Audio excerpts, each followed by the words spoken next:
Welcome to the Speak Like a Leader podcast with John Bates.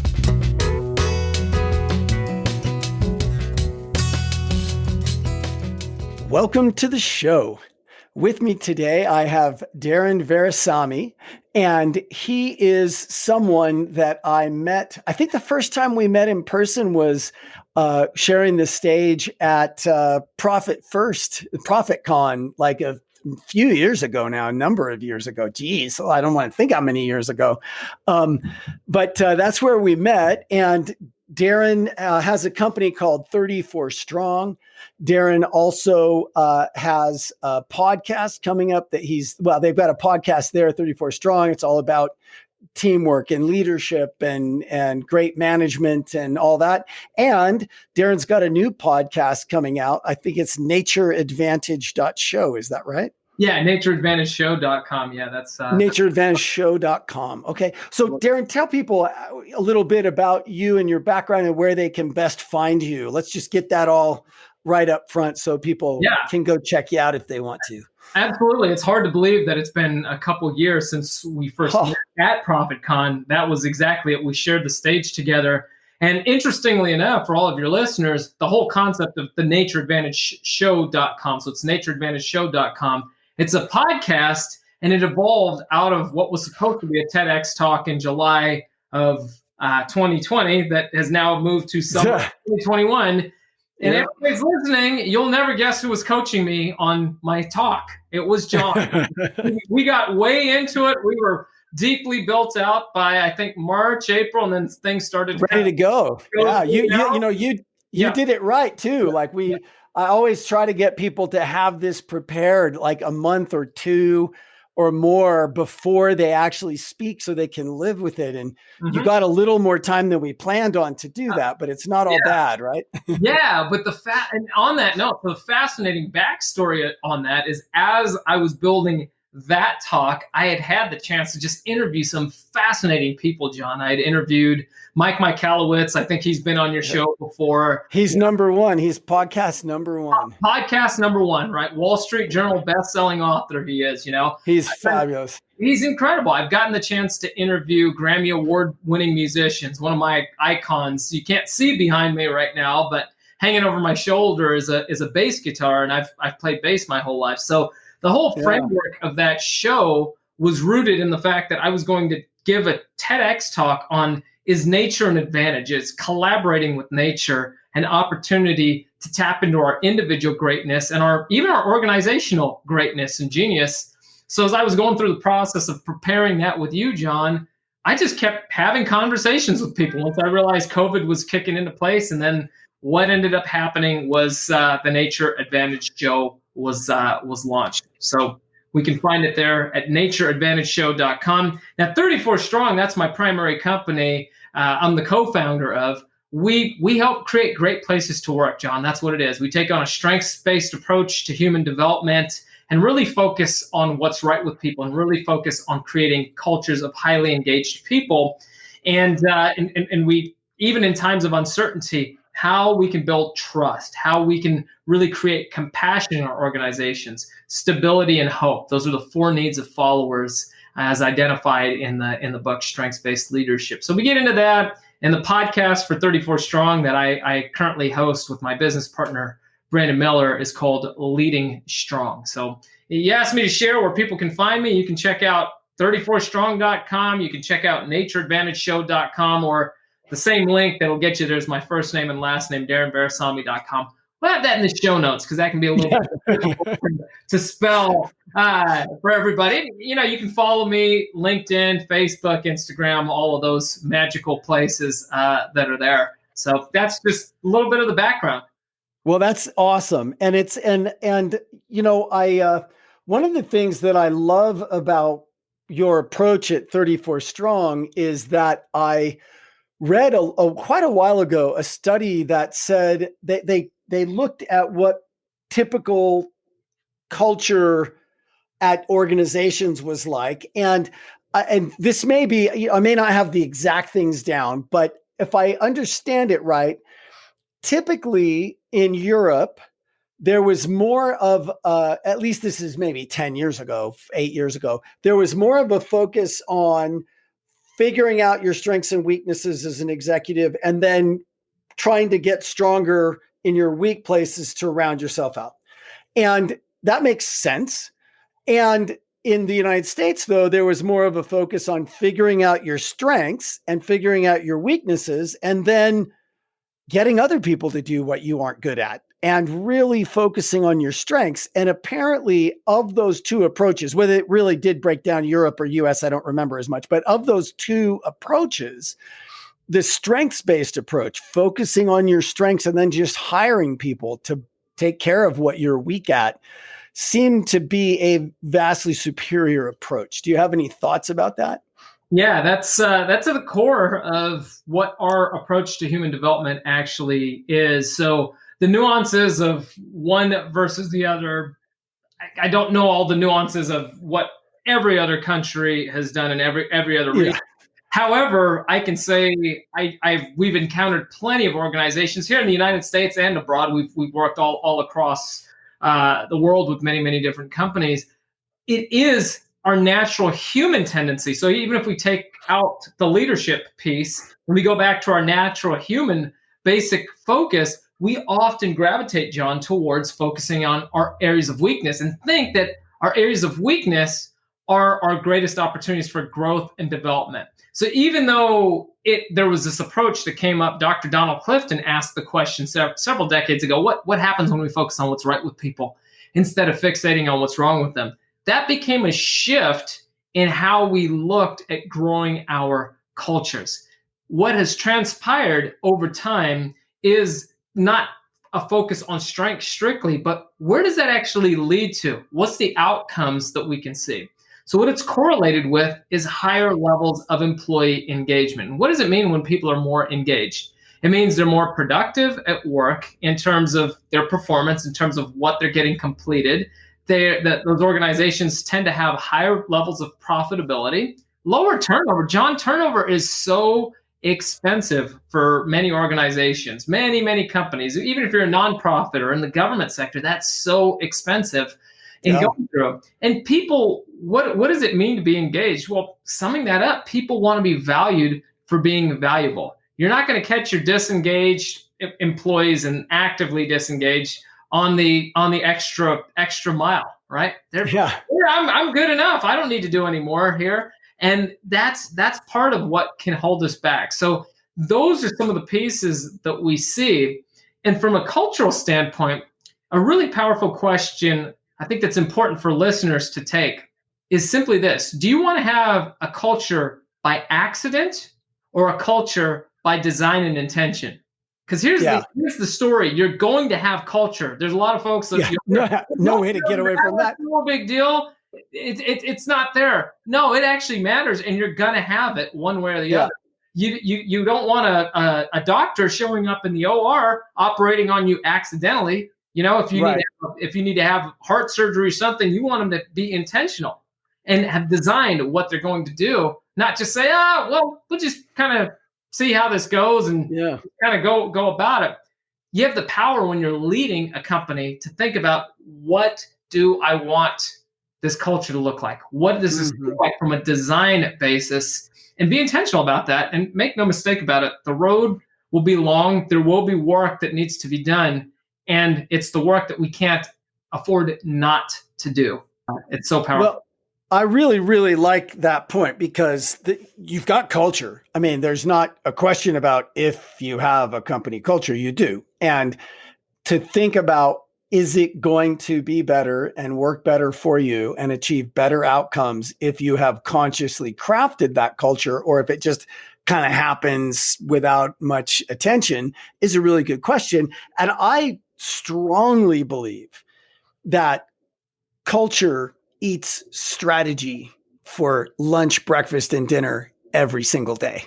You know, I just don't think that there's any question that culture is just so important. Now, when somebody asks you why that is, what would you say, Darren? Culture is strategy. Yeah, there you go. Okay. Culture is strategy. Culture is strategy, right? You're not gonna Your culture is the lifeblood of your people. Your people are the lifeblood of your organization. Cash is important. Business systems are important, but who are the ones that are the blood cells, right, that are going through? It's the people, and how they Yeah. interact with each other is critical. You and I have both, talked a lot about getting outside, working to maintain healthy lives, going through that, right? We can't go and eat healthy on the 3rd of January and go exercise on the 3rd of January and think that we've done everything that we need to for the rest of Good the for the year. year. Hey, Yeah. but I had a really good January 3rd. It'd be really nice if that was the case. But what is culture? It's the repeated habits and interactions that we see that are taking place regularly. And the way that we maintain a healthy body, when we break this down on a biological level, is what? Hey, I know that if I go and work out really hard on the 3rd of January and eat really healthy and do nothing for the rest of the year, that's probably not going to be a recipe for success. However, if I do regular pieces of regular exercise, regular focus on what I'm eating, that over time is going to lead to a long-term sustained health. Because what are we doing? We're doing the work on the body on a cellular level. I'm no biologist, so I hope I'm not offending anybody who has far better scientific credentials than me. But really simplifying this is so critical. Our people, and focusing on that, and focusing on that culture is is strategy, because it's the work that you have to do to play into your strategy coming out. We can look at strategy through the lens of, this is the process, this is the vision, these are the tasks to get there. Well, plugging right into that is the people piece of the equation, because none of that comes to reality unless we're focused on the people strategy, on how those two pieces plug in. Yeah. Well, and I think that the reason that we talk about that in the same breath as leadership is a little thing called mirror neurons, and everybody has mirror neurons. They're the neurons that are inside of us that have us feel what we see other people going through and experiencing. So if somebody walks in and they're really happy, we get happy. We don't even know why. What you so happy about, Or if they walk in, they're sad. Oh, why are you sad? Oh, I'm sorry. What's going on? Like, we feel it, and in organizations, people are always mirroring the people above them in the hierarchy. So, culture does absolutely start at the top. And my question for leaders fundamentally is always, number one, do you have any idea what an impact you have?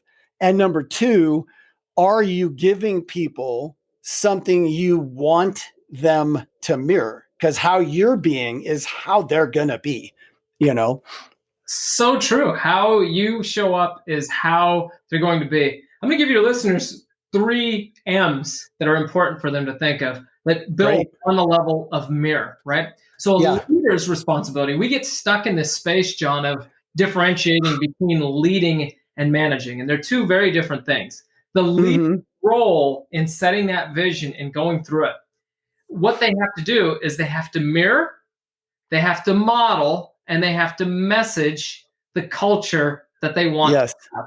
So you already have nailed it on the mirroring side, because that's what people are going to see as the reality. But we have to be intentional about messaging it. Now, here's the part that messaging and modeling. Here's the part where we often trip up. And I know you've seen this. I know I've seen this in organizations. Oh, but Darren, we talked about culture on the 3rd Wednesday of August. We did that for the year already. We don't have to talk about it. We don't have to model it. And then we go right back to what? Mirroring exactly what we don't want to have. But we had this great conversation about it, right? We'll see that in organizations. What we have to do is get consistent. It comes right back to that analogy that we were talking about with the body, of maintaining the health and well-being. It's going out, maybe taking that walk a few times a day. I know you recently just took a hike with your family, right? That's healthy for you, healthy for the family, and kind of go through some of those elements. I do the same thing. That's the part that kind of maintains it. But exactly why we need to message that and model it, not once, but regularly. We have to constantly be doing those things, because that's how the real change, the systemic change within the organizational culture takes place. And here's the thing. When you first do it, if your culture has had elements of challenge, elements of toxicity, It's not going to go great right out of the bat, and it's going to take time. It's going to take you stepping in it. It's going to take some messes, and those messes slowly become little successes, and those little successes might lead to more messes that will then become bigger successes. But we start creating more and more from those more successes from those messes, one step at a time. Well, and that's how it goes. I was just having a conversation with another friend of mine named Adam Anderson, and talking about the fact that, success is actually just not giving up every time you fail. It's just keep in going.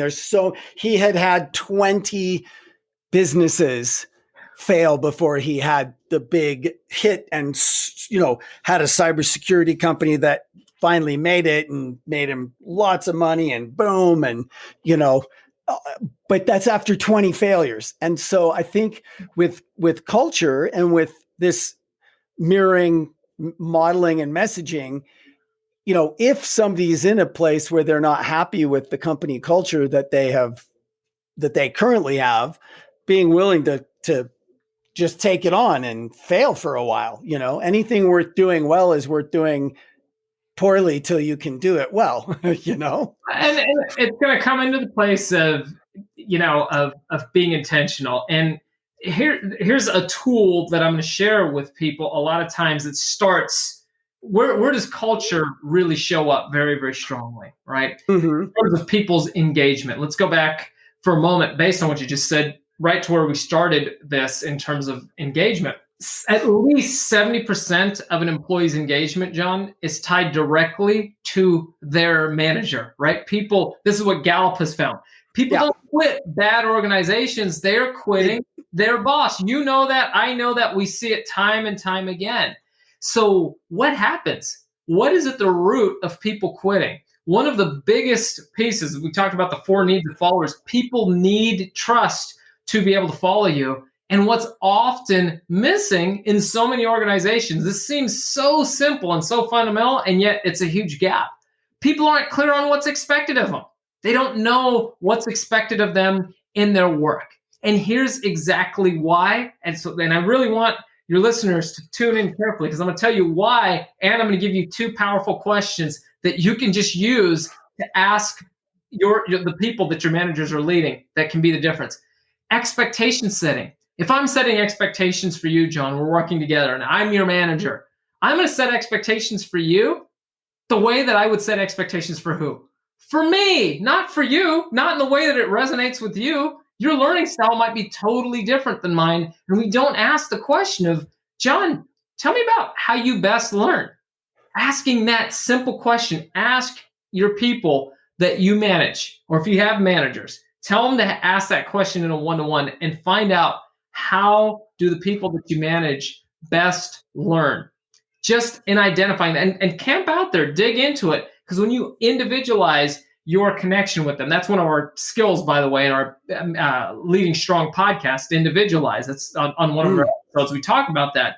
But when we can individualize and understand different people's learning styles, we can create little shifts. And okay, I know when I am working with John, I'm going to present an idea. He's going to want to talk it out. I know when I'm working with Jill, I'm going to present an idea and she's going to sit there quiet for a while. She's going to need some time to think. She's going to need to go do some research. So instead of me getting upset at that, I need to create some space for her to open the door back up, to come back and ask me her clarifying questions, not just say, this is the end of the meeting, it's done. And that's going to be the difference between doing it once right or always somehow seemingly being able to find the time to do it again. Because we never have time to do it right the first time, but we always have time to do it right the second time. Well, that's my dad was in the Marine Corps. What's that? My dad was in the Marine Corps, right, and in combat in Vietnam, and made it very clear to me early on that you put stuff away so that it's ready when you need it, And he said, if you don't have time to do it right, when are you ever going to have time to do it again? Yeah, exactly. And boy, did I hate that. Yeah. But boy, did it turn out to be a great lesson, Very true. Very true. And on the heels of that, so the expectation setting, how do you learn differently? The follow-up question to fully close the loop that oftentimes gets left as an open loop in our brain, which is something that we absolutely don't love. Ask people, how do they like to best be recognized? What's the best way for you to be recognized? How do you like to be recognized? And people oftentimes give you, well, I don't need any recognition, just a little small thank you's fine. Ask them, well, what do you mean? Give me some specifics. I did that same question, John, with a team of leaders that I've worked with for years, and they all said that, 12 of them in a room. So I said, tell me more. The first one says, well, if you're giving me a thank you, a small thank you, specifically identify how my team has contributed. Next manager goes and says, well, if you're giving me a thank you, what's really meaningful is understanding how the work that we did fit into the bigger picture of the organization. And so we went around to 10 more people, and their minds were just wide open. Like, I had no idea that these little nuances in how we say thank you and recognition can be the difference. And what do we do there? We're then able to close the loop, recognize people, and the more that we celebrate wins, the more wins we have to celebrate, to quote Oprah Winfrey. That's what it's down to. Yeah, it's fabulous. It's funny because I am friends with one of the guys who was the lead solo Blue Angel, and that's a high precision team. And there's a lot on the line, when they do their thing. Pardon me? John Foley. Yes. Yeah. I have quoted him so many times and shared his story. So please tell him that. I love his work. I will definitely tell him. I just saw him the other night. Yeah. I don't have my mug here right now, but my mug has a "Glad to be here" sticker on it, which is his phrase. But what I got, one of the many things I learned from him is that they very purposefully brief to go do their events. Great. I mean, let's get prepared. Let's do it. Well, a lot of people will get ready for something. One thing they do that I think most people don't think about or do enough, including myself, till I got this, is debrief in the first place. Like, it's important to debrief. And when you debrief, what they do is they spend 20% of the time on what they did, what they could have done better, what they didn't do well, what they could have done better. 20% of the time. The other 80%, this is the Blue Angels. Like, they're a military, high precision, not California woo-woo, they still spend 80% of their time celebrating what went right, high-fiving each other, watching the tapes, going, oh, dude, look at that. You're so, wow, awesome, right? So, what you're saying there, I think, is a really key piece to make sure that, you got to focus on what you could have done better, but take the time to celebrate those wins, and you'll get more of them because you get more of what you focus on. Excellence begets more excellence. You're absolutely, we are what we focus on. That is so critical in what we're doing. So excellence creates more excellence. And there's this notion a lot of times for leaders, John, that, hey, you know what? I'm going to study all of the failures, and I'm going to do the opposite of that, and that's going to lead to excellence. No, excellence has its own set of operating principles. We need to study more of that. And we have to create those anchors in the areas that we're actually doing things really well, because what does that do? That creates more anchors for us to be able to climb. As if we're climbing a rock wall, you've got to create those anchor points and going through externally, but more importantly, internally. We've got to take that self-awareness. And that's really the one common trait that I think the best leaders have in common. It's not that they're all visionaries, all great at connecting with people. There's different recipes for that. They are self-aware. They know who they are and who they aren't.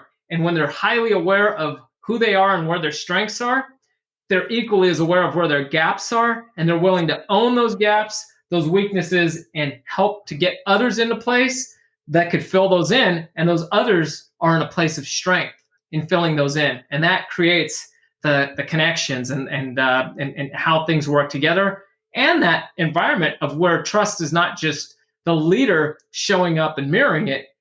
From that point, it starts to become reflected in what happens amongst the team. Yeah. Yeah, what I keep thinking about as we're having this conversation is I'm just about finished reading the book Infantry in Battle, which is the United States. Essentially, it's about this pretty big book. It's a debrief of all the major battles in World War One, and it's done with the intention of learning the lessons that could be drawn out of World War One. And I think that a lot of that got applied successfully in World War Two. And one of the big things, I mean, the whole book, this huge, thick book about all this stuff, basically the takeaway for me is keep it simple, right? Like when people have these complicated battle plans, like nobody makes it past the third step and it just falls apart, right? So keep it simple. Uh, Communication is absolutely key. Think about, is there not did I say it, but is there any way they could misinterpret it? I need to be even more clear. And then one of the really, really big things that it's made me think a lot about is this idea of commander's intent.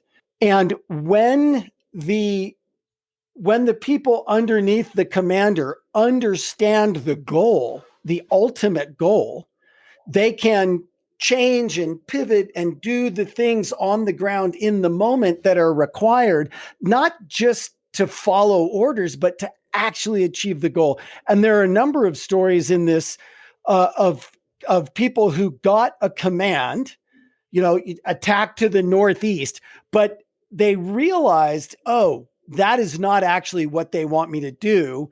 They don't understand where I am right now. I need to attack to the northwest. And they disobeyed orders, but in a way that actually accomplished the goal. And I think that is a huge piece of the benefit of having a really clear, really good company culture, is that everybody understands, quote unquote, commander's intent, and people can make decisions in the moment on the ground with what they're doing that will accomplish the real goal versus whatever, maybe this particular rule just doesn't apply right now and the better thing to do is something else, et cetera, right?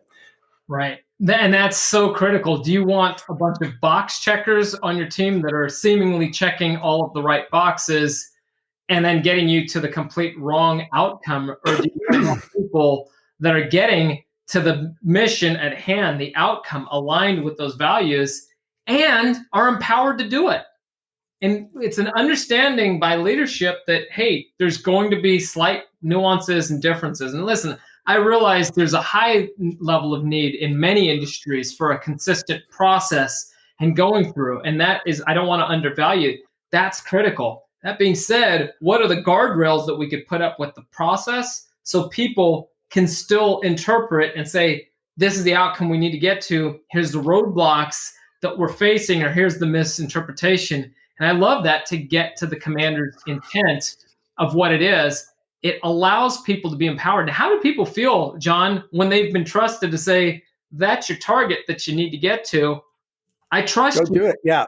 I trust you to get there, and let me know what I need to do as your leader to block and tackle those roadblocks that might be up ahead on the road, if that's the path that you're taking. Maybe I might be a little further ahead of you, and I might be able to remove some of those roadblocks for you, or have your back if you hit them and you need a line of support.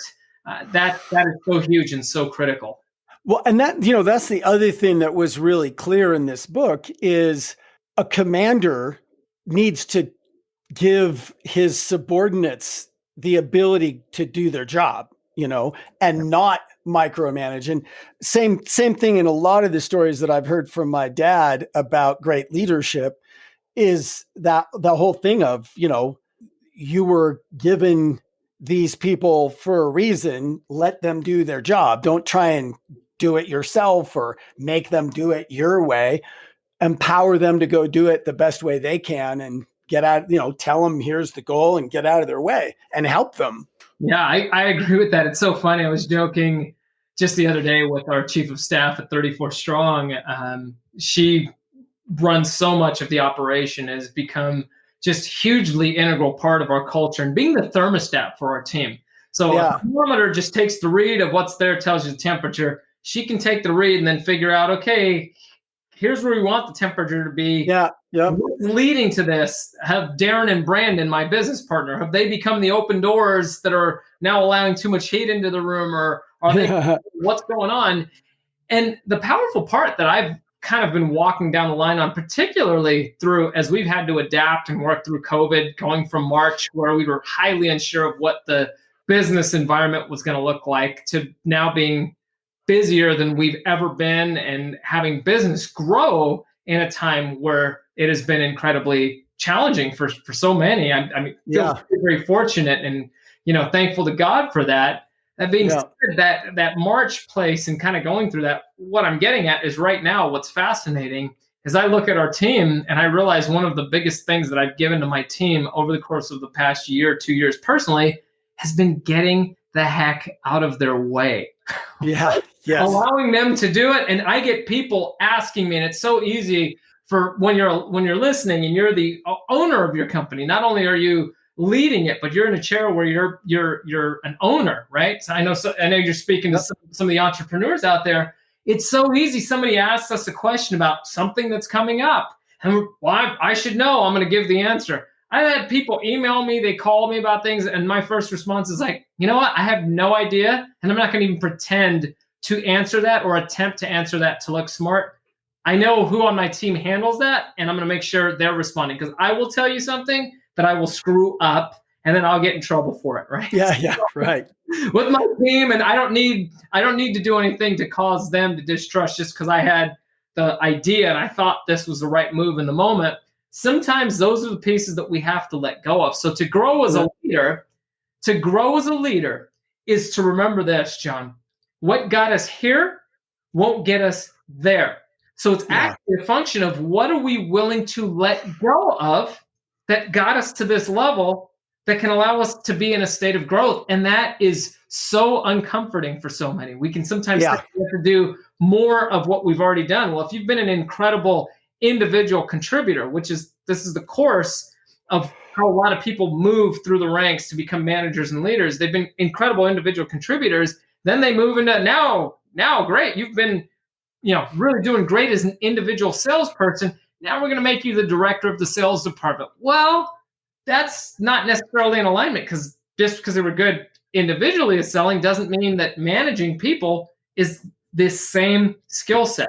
So we have to think about those ripples as to how it goes through. And if you're going to be successful in that director of sales role, what do you need to let go of doing to get into that place? What do you need to let go of doing or being to make that jump and go through that metamorphosis? Well, it's definitely something that comes up on my podcast on a somewhat regular basis. And it's that idea that people do really well at something, and then they get put in charge of the group of people that does that something. Those are two totally different skill sets. Mm-hmm. And for their whole life, they've been getting better and better and better at the thing they do, and probably even getting trained and, practicing it and, being mentored in it and all that kind of stuff. But then what would ever make someone think that they should be able to just manage people without any of that training? And I think that's where people kind of go wrong. They feel like they should be able to do that. And yet they went to get the PhD they have or whatever, or the master's degree. They went to school and studied really hard. So I think that getting the training and getting the mentorship and the learning around leadership is also really, really important. If that is now the thing that someone's doing, there's nothing wrong with asking for help. There's nothing wrong with saying, hey, I'd like some training in this. I'd like some coaching in this. I'd like to take this on in the same way that I took on my other skill set. So, there was some research that came out on that very point. 82% of the time, this was from Gallup again, 82% of the time, John, that people are promoted into managerial roles, okay, to where they've Yeah. been individual contributors. 82% of the time, they're promoted based on their technical experience and tenure. That system is broken, and that's why over 50% of the working population just in the United States is disengaged. And it's much Yep. higher on a global level. We don't need to geek out on numbers. It's actually much higher when we account for that globally. That number Yeah. actually falls well above 70%. And why is that? Because of that fact that you just talked about. So if you're listening to this and saying, well, what can I do? Let's start. If you have the power to change the system, that system is broken. To Yeah. John's point, that's what I'm saying. That system is broken. Ask people, if you've got a great individual contributor and you're thinking of promoting him into manager or promoting her into manager because they've been so incredible in their role, have the conversation with them first. Ask them, do you want to manage people? What do you like about managing people? What do you think you'll be good at? Or if they're saying, I'm not interested in managing people, is there a growth path for them in the company to continue to ride that escalator upwards where they can continue to contribute individually and continue to grow in salary contributions of what they're doing? Because you might just be at the tip of their potential, and they might be able to do a lot for the organization from an individual role, but not be in a role where they're managing people. That's okay. And if we can change the glasses on that, as opposed to putting these ceilings on, well, this is what you do, and put people in these boxes as an individual contributor, take the box off and ask, what do those tracks look like? Organizations who are doing that are opening up all kinds of doors in how they're framing it, and just showing there's a growth track in either one of those. They are having much, much higher levels of employee engagement because people realize they don't have to go through the traditional, fake it till I make it. And there's elements of that go through, but we can't deal with that when we're talking about employee engagement, John, and talking about when people are engaged. That's the difference between your company being profitable, not profitable, productive versus non-productive, getting sued. These are things. People are so disengaged and so ticked off and checked out. That's exactly what they're doing. Having safety incidents. I mean, we can keep going, but we can reduce that. Well, I work with a lot of companies where technical degrees of one sort or another are highly valued.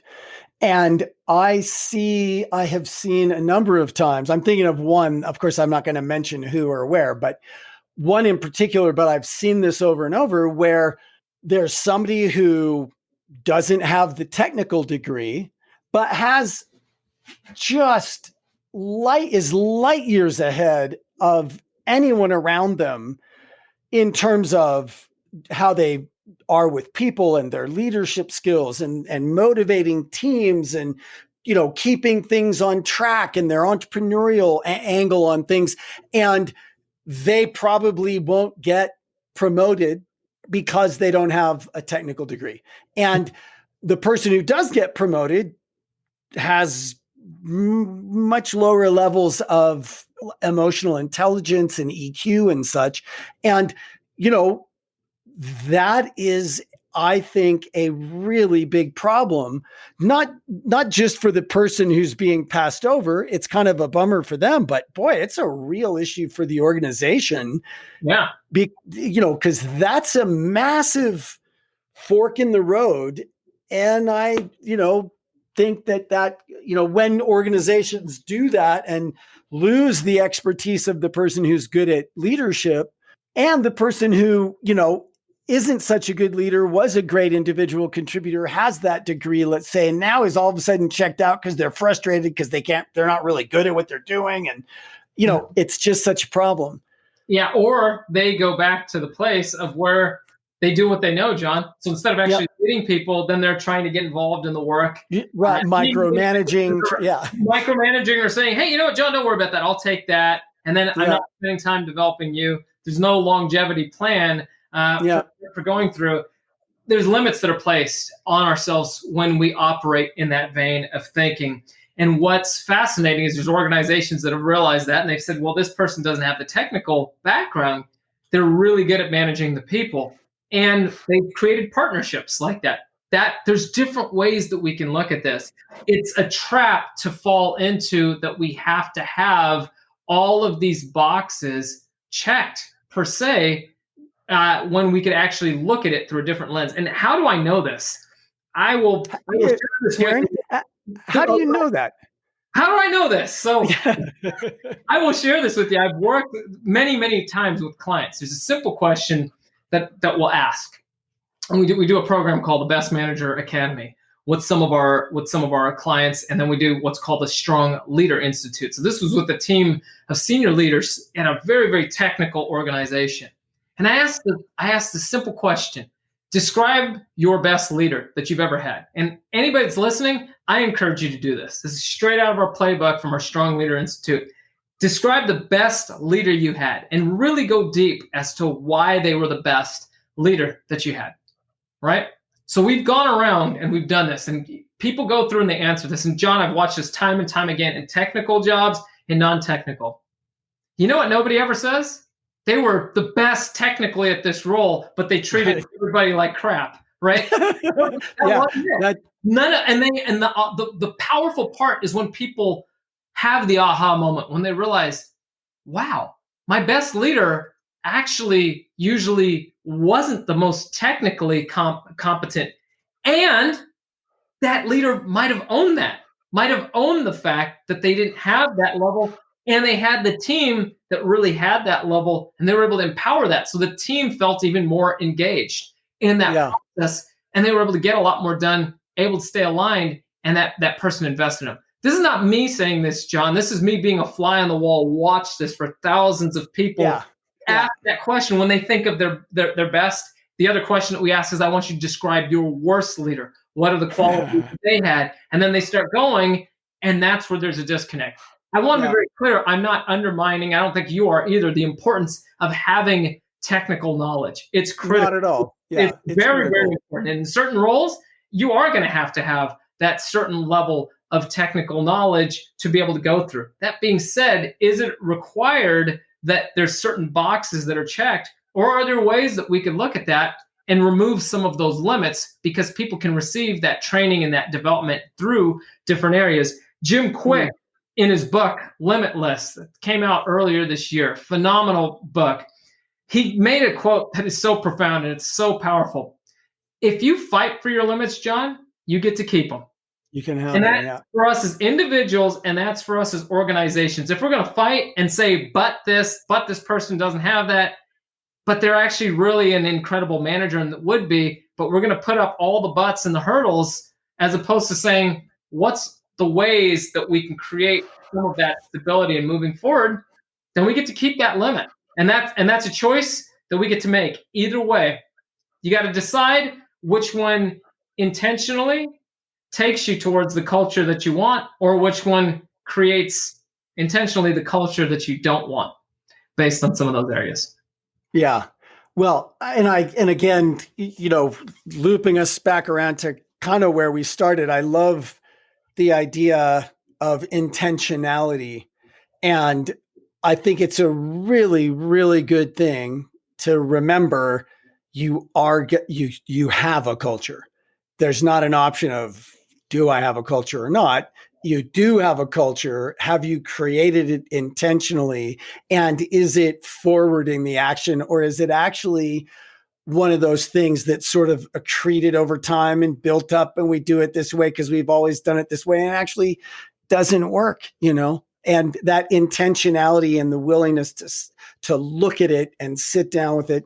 And the other thing that I think I hear in the background of just about everything that you're saying, maybe everything, is having had a lot of these conversations just for this podcast at this point, it does seem to me like one of the core strengths of great leaders is that they love people. They just love people, and they're willing to support people and care about them and make it about other people versus themselves, the leader. And, that kind of leadership, I think, not only works better, but gosh, it's way more fulfilling. Yeah. And I want to build on that, because when we hear they love people, it doesn't mean that they're people pleasers. It means that they're, No. for me, what I hear from that, John, and the add that I would have to that, because I think that's a hugely important point. They're willing to love people in all of love's ups, downs, Yes. highs, and lows. There's a willingness, and you might be a leader that's really good at executing, at getting things done. And you realize that you're doing that in service to other people. It's that particular lens. And when we really love somebody, like I love my team at 34 Strong, when we love people, we're willing to do what? Have the hard conversations with them. Because I love you, I'm not going to tolerate it. It's like both of us have kids. Our kids are constantly going to push the boundaries on where the lines are. And because I love you, I'm going to show you that's where the line is. Not for me, but if you behave like that out in the real world, that's not going to get you very far. And if I give into that, that's not going to get you very far. So when we're willing to love people, we're willing to hold them accountable. We're willing to hear them. We're willing to take the time to invest in them. And these are areas, even if you find yourself more in a technical capacity where you feel more technologically strong, but you're leading people, how does the work that you're doing through people lead to bigger innovations on the technological side? Sometimes if we're a doer, we're accustomed to, again, growing through the lens of, I'm a doer, I've gotten a lot of things done. Guess what? When you've moved into a leadership role, you're getting people done. And those are the people. And I don't mean, and you're never done with people, okay? I mean, you're doing the work on the people to grow the seeds into what the organization can be, will be. If you're the one as a leader that's stuck being the doer, what does this look like as your company grows and scales? What does it look like? It's not sustainable. You can't afford not to invest in your people. There's that great final statement I'll make on that. There's that great conversation between the CFO and the CEO, and the CFO says, "Gosh, it's so expensive. We can't afford to invest in our people." And then the CEO says something along the lines of like, "Well, if you think it's expensive to invest in our people, imagine not investing in them." That's the real, That's the real question. Exactly. You know? Exactly. Yeah. So it's not the real cost is not investing, right? That's it. Because training your employees, developing your employees, that's an investment. It's not a cost. Not training them, that's a cost. That's a cost. That's very good. That either leads you upward, again, intention and design, or on a downward path that feels like you're spiraling out of control. It's a choice.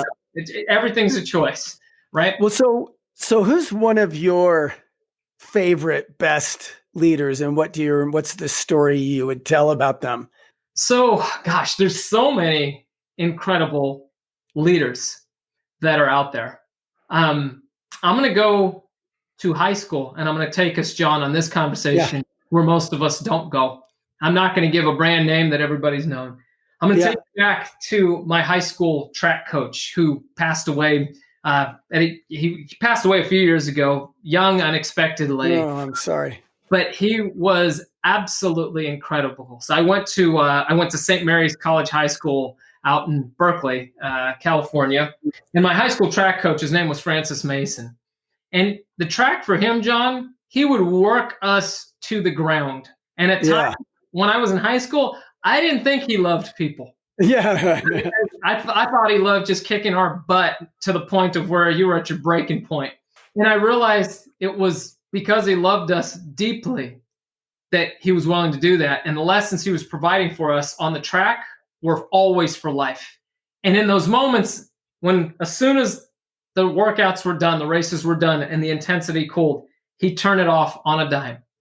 And the story that I want to share with you that I think really drives this point home, I'll never forget this day because it still gives me lessons to this day. And I was maybe 15 or 16 at the time.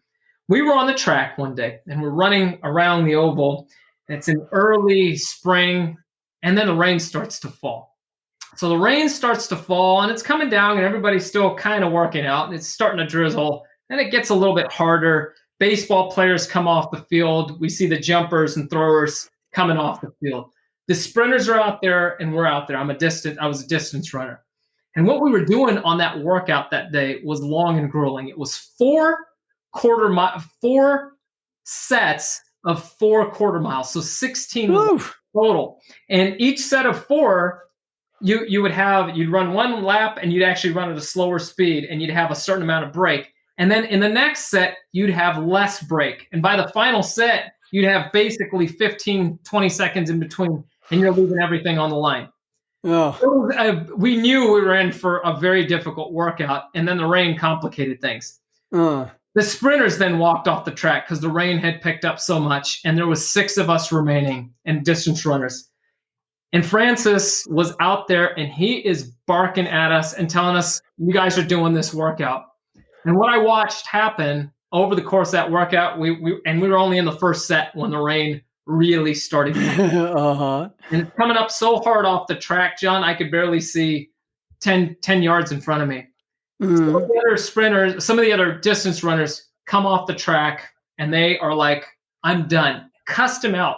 Said, blank you, Francis. I'm getting off the track. This is absolutely absurd. I somehow stayed on the track. My training partner at the time, he stayed on the track, and one of our other coaches stayed on the track running with us. And I said, if Coach Keebler is going to stay on the track and Coach Fran is willing to stay here and bust our butt, I do not like this at all right now. This is absolute misery, but I'll fight through it just because I'm not going to quit if they're not going to quit. I'm going to do it for them. So we go through the workout, we get through it, and we survive it. And we get to the locker room, and many of those students that had walked off the track and cussed them out. What I remember was they knew, they're like, oh gosh, I got to go talk to coach after this. They go into the coach's office, and then they came out, and they went in, puckered, faces pissed, and they looked like they just wanted a piece of him. And they all came out with smiles on their face and laughing. He knew exactly what he was doing to us. He was pushing us right up to the point of breaking, and he knew it was going to snap a few of us. The lesson that provided was that we could push past our discomforts, our challenges, and we can still get back up even when we break. And we can try and we can fail, and then we can get up and we can try and fail again. But make sure that you keep trying. Never give up in that space, and never let it go. And as a leader, we can provide that safety net so others can do that.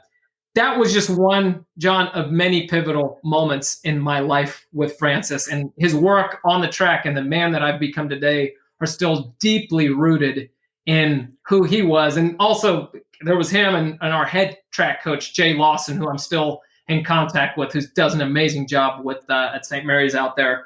They both had a huge part, but Francis was my main coach as a distance runner. Absolutely incredible human being, and pushing us past and pushing us through points that we didn't think. Our own limits, we've got to let go of those limits.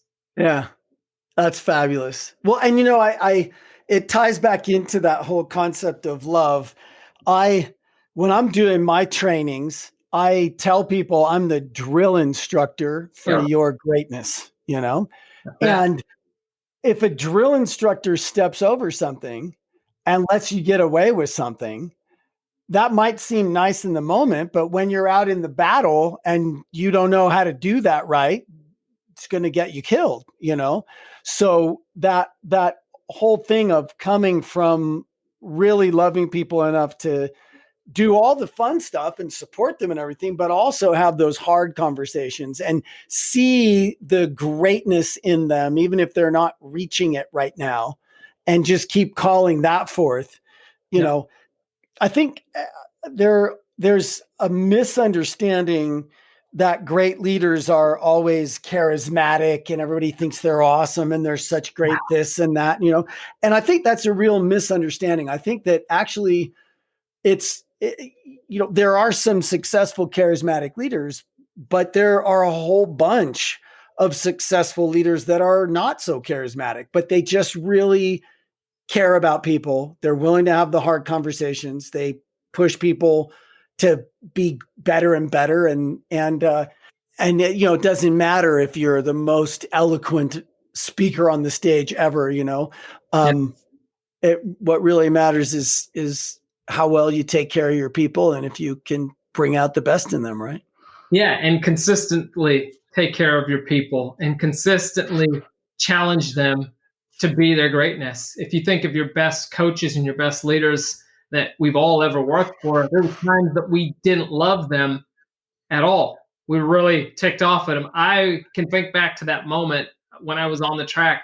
I did not love Francis at all. I was kind of Yeah. myself, and yet that has always been a place in me as an anchor point in my life that I can go Yeah. back to and remember how challenging. That was just one of several workouts like that, but just Yeah. me to my core when I was like, I can't keep going on this, and yet somehow found the ability to keep going. And I can remember that physically. So when I'm in situations where it's like, okay, I'm not getting my butt kicked right now, I can work through this. That's just a Yeah. powerful anchor point to have. So you're absolutely right. Taking care of people and loving them and having the courage to love them. So. Yeah. Yeah. Truly. Well, look, I think that's a fabulous place to wrap it up. And I know that you've got to run, and I appreciate you being so generous with your time, Darren. And is there anything else that that's like that you've maybe thought of, or that you want to say, or just to kind of send everybody out with a thought? Is there anything there for you like that? Yeah, I will say this right now as we are working through what 2020 has been, and Yeah. we are trying to evolve into what the new world will look like. Let's make sure that we don't forget that one of our greatest collaborators over time for tapping into our own levels of excellence that have led to human innovation has been spending time in nature. Go outside, Yeah. look up, take a look around, ask what I'm missing. If you're feeling overwhelmed, get yourself back to a place where you're just whelmed by just going outside, paying attention, or just looking out your window, and give yourself permission to take those pauses. We need more good leaders. We need more strong leaders. And sometimes it's not about doing more. It's about slowing down to speed up so that you can be a better leader. Step outside, take a look around the world, no matter where you are, even if you're in a big city, notice something, ask what I'm missing. Because the only way that we can really show up strong is by being present, going outside, taking a look around, looking at what's there to offer conditions that level of presence. Darren, I think we should take another couple minutes and dig into that, because that is what you've been thinking about so much recently. And you've got the show that we mentioned at the beginning. And do you want to give us a few little nuggets about collaborating with nature? Like, is there maybe a story that you want to tell us about your experience, or one of these people that you've interviewed? Or, I don't want to have you give the whole TED Talk, but or maybe one of the ones that didn't make it into the TED Talk, or. Yeah, I will share the story of 5-time Grammy Award-winning bassist Victor Wooten. He's the bass player for Bela Fleck and the Flecktones. He's an iconic bass player. Has been a hero of mine since I was 15 and first heard his music. And over the past year and a half, we've actually become incredibly good friends. I've co-facilitated events with him. We even recently did a song together for my podcast, Nature Advantage. Right on. That's cool. So he's on the Nature Advantage. What was fascinating, when I vividly remember this, John, looking at him musically and looking at so many other musicians when I was a young musician coming up. I know we've shared that in the past as well in our history. It's easy to fall into this space of, I just have to practice more. I just have to work harder at the instrument. And that approach applied through life. We were talking about checking boxes. So I was just practice more, do more, go through all these things. And then I started learning about Victor, and his simplest one of the questions that one of the elements that has led for him to his iconic success as a bass player. You know what it is? Animal tracking. You're like, wait, what? What does that have to do with music? And it has everything to do with music for him. I'm not going to share all the details of that, but bottom line is, his time, he found that he enjoyed animal tracking. And when you're out looking at animals, you put popsicle sticks in the ground to see their tracks. You see the tracks, and what happened?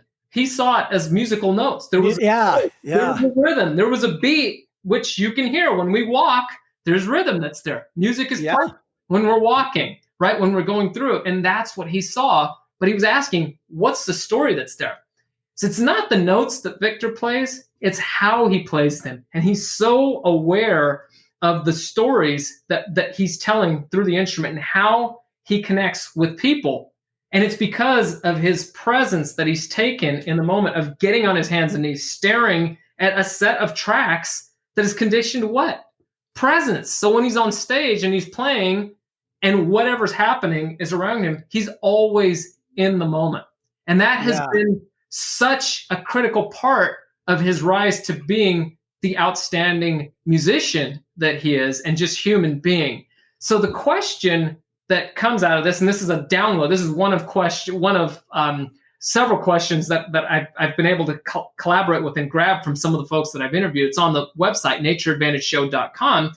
His simple question, John, is what am I missing?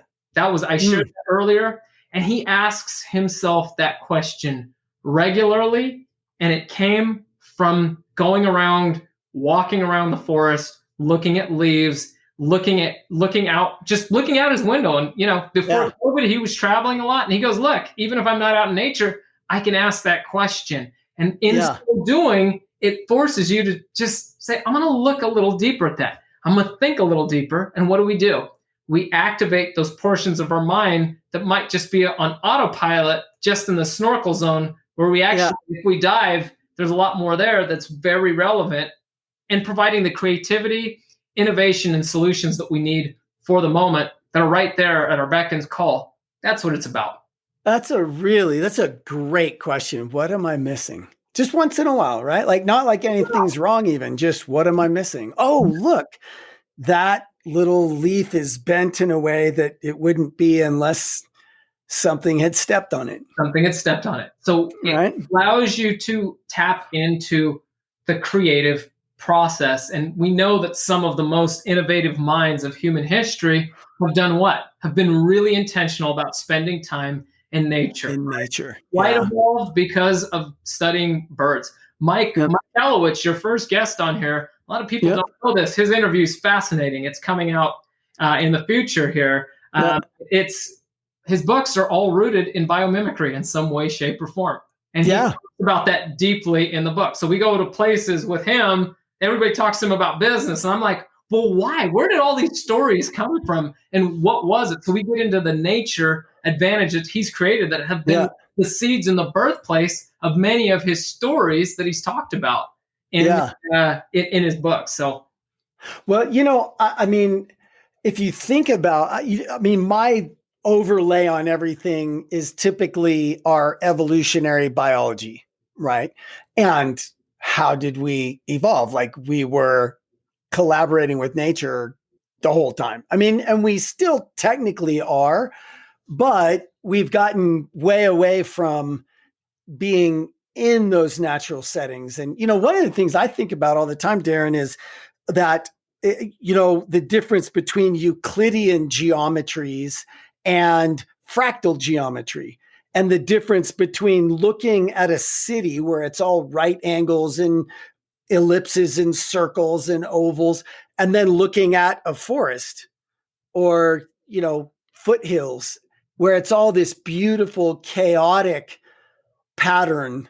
And I just think that can't help but impact our brain, right? If all we're perceiving all the time is this Euclidean square angled geometry, and we don't get enough of that chaotic trees and leaves and forests and, I just think that's got to have some sort of a physical impact on the layout of our brains. Oh yeah, there's been studies that have been tied to that. There's even physicians that are starting to prescribe time in nature. That's taking place in Europe. There's forest bathing. Forest bathing. Well, there's a doctor that's in what's her name? Fazani or Razani. She gave an incredible TEDx talk in Nashville, but she's created a center at the Oakland Children's Hospital where kids that are in inner cities are going through, they're looking at depression or ADD or all these different things. Like, let's give them medicine. She's actually organized and set up with the local Parks and Rec time outside to get them to the parks to go run in the field. So what I'm saying is we're prescribing this to fix ailments. It's already starting to take place. My Yeah. whole piece is what happens when we prescribe it as a way to the pathway of excellence, of growth. Yeah. There's a gentleman named Shane Metcalf, company called 15Five. They do a lot in the space of employee engagement. He's their chief culture officer. I've known him since the company was founded. And he's very intentional about taking their team out of nature for retreats and actually doing things. And they built their company culture around that. So it's showing up in organizations because of everything you just said. Spending that time sparks that creativity, innovation. And there's a lot of studies that are actually showing that, how that alignment takes place. And we just have to look to history. It's all there. Well, so if this conversation has engaged you and you're listening right now, one of the things you could intentionally build into your company culture is time in nature. And Darren's got some, I'm sure, some really good ideas and good insights on his upcoming podcast that will help you do that. Yeah. So Mike Michalowicz has some really cool ideas that he shares in that download about how he's actually folded it in to his company culture. So natureadvantageshow.com, people can actually go 5 tips to better collaborate with nature. And it ranges from for you individually to having meetings, how you're actually having meetings, different elements, just some creative ideas. You find what works for you. Fabulous. Fabulous. Well, Darren, thanks again for joining me. It's been really a blast. It's nice to just, get a chance to sit down and have a conversation like this with you. I mean, we've done that over coffee, but it was a long time ago. That's right, John. I know. And really, really appreciate your time. Thank you so much for having me on, and always a pleasure to get to spend time with you. Awesome. Good. Well, and we'll have those links in the show notes, and Darren's easy to find if you want to follow him, catch up with him. And thank you everyone for joining us. I hope this has been valuable to you, and I will look forward to hearing you next time. Thank you for joining the Speak Like a Leader podcast. Go be awesome.